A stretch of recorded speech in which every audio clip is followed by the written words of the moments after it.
My colleague Ritu is now joining us on the broadcast. Ritu, politically speaking, this is actually becoming problematic for political representatives in the state. Nobody really wants to be seen criticizing the Lingayat community or the Mutt openly. What are the kind of political reactions that you're picking up? Yes, so as we're speaking about this incident, and remember, this Mutt particularly is a very popular Mutt and a powerful Mutt that has been seen here in the Karnataka, as we always speak about it, that how Lingayat community too plays a major role during the elections in the Karnataka, as they constitute almost 17% of the votes. So this is a strong Mutt, a powerful Mutt that we're getting to see, and the incident related to this Mutt has even more been a very much shocking for the people here in the Karnataka. But now we speak about the political reaction. You see, whether it's BJP, Congress, or for that matter the JDS, everyone happens to maintain silence in this particular incident. As they say, the investigation is on, and it is all to the police to take up action as well as whatever they find and evidence regarding this whole case. Because as we speak, on one side, as this plays a very much a big role in Ritu, this, I just apologize for interrupting. I'll just come back to you and you'll help us understand the political ramifications. I just want to take in a quick reaction from the JDS as well. Tanveer Ahmed now joining us on the broadcast. Sir, good to have you on the broadcast with us. How do you see what is playing out in Karnataka? The seer still remains defiant. The victims have gone on to detail as far as the timeline of the harassment is concerned.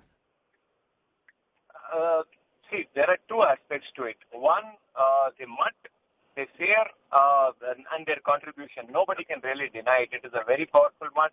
They have educational institutes. Their contribution for betterment of Karnataka is humongous and huge.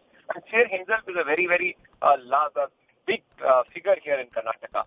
But the charges and allegations are very, very, very, very, very strong. And a proper, thorough investigation needs to be done to bring the truth to surface to the people of Karnataka for the larger interest of protecting faith. And an important thing, people of the level of Yediyurappa coming and pronouncing judgment, it really, it would really send tremor entire police system. They would be scared. He's the fifth strongest man in the entire political arena of BJP, and a former chief minister, a man with 100 times bigger than Mr. Basuraj Bommai. So what we would say is any political party should not create a pressure, should not support anybody. A law should definitely take its own course, and police needs to be allowed to do thorough investigation. This is interesting what you're saying, sir. Do you think currently there is pressure as far as the investigating officers and police on the ground is concerned?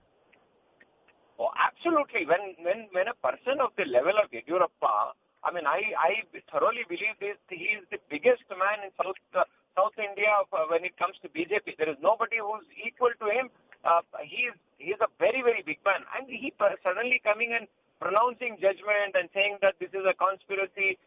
This definitely would direct police to carry investigation in certain manner, which I hope and pray that the central government, which is led by Mr. Honorable Prime Minister Narendra Modi, would allow a proper, thorough investigation to come, and I hope and pray that this is a conspiracy and seer comes clean, because for the larger interest of people and people's faith. I also want to understand, considering the fact that you are saying there is a clear pressure as far as investigating officers and police is concerned, look at the charges as far as the seer is concerned. He is being booked under the POCSO Act, but surprisingly still hasn't been taken either for a medical or arrested. So do you think it's going to be a big challenge to try and get to the bottom of what really happened? Ma'am, certainly yes. Keeping election away from 9 months from today, this charge itself is coming, and FIR itself is filing. I really like to applaud the NGO and media channels like yours who have really brought this to surface. It is not a small thing. It is a very, very serious issue, serious charge.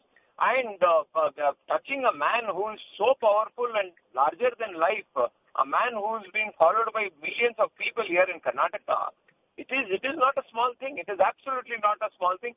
Police and investigation officers might already be under a lot of pressure, but the political system, especially all the three parties, JDS, Congress, and particularly BJP, should allow a proper independent investigation to happen so that the truth would come out, ma'am. Okay, Tanveer Ahmed of the JDS, we appreciate you joining us here on CNN News 18. I want to continue the conversation with my colleague Ritu. Ritu, as we said, most of the reactions that we're seeing are extremely guarded. While they're all saying that we want law to take its own course, they're also adding a caveat saying that we hope this year comes out clear as far as this investigation is concerned. How challenging is it then going to be as far as the investigating officers on the ground are concerned?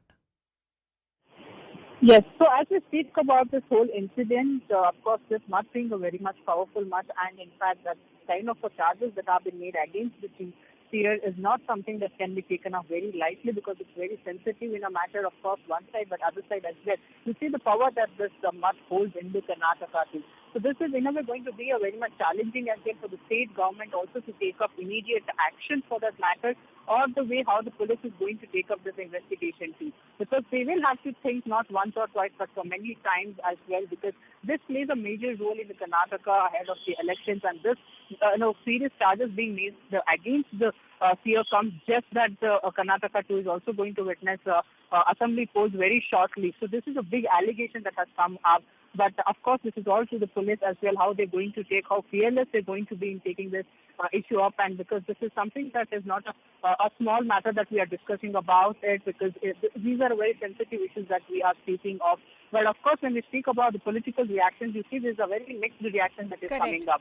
So one side, you see the one specific party being very much mute about making any kind of open in statements. They just say that the investigation will take its own course. On the other side, you also have few leaders who are openly backing out this year, saying the Mutt has done an ample of good work for the society and for the people in the Karnataka. So thus, they will have to wait and see what exactly the police we'll really is going have to see how this now. investigation goes. And Rita, I'll request you to stay on with us. I want to bring in activist Brinda Adige also, who is joining us. Ma'am, good to have you on the broadcast with us. Two minors approach an NGO. They detail what has happened with them. One says harassment happened over 1.5 years. The other says over a time period of 3.5 years. Today, the Seer remains defiant, says this is a conspiracy. How do you see the developments?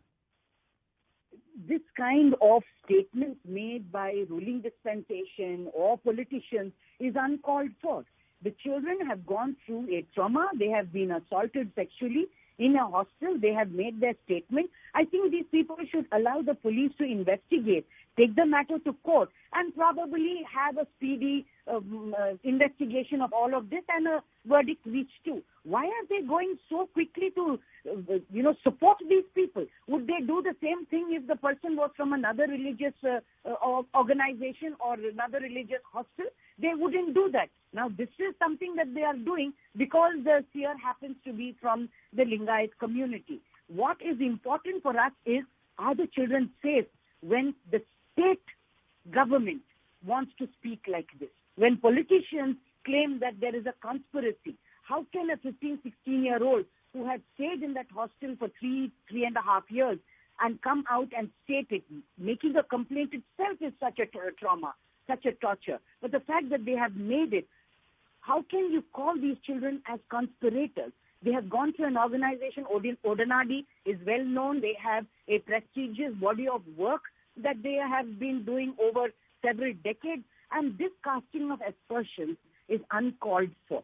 What they must now be saying is, we will extend protection to the complainants and ensure that the case reaches the logical conclusion.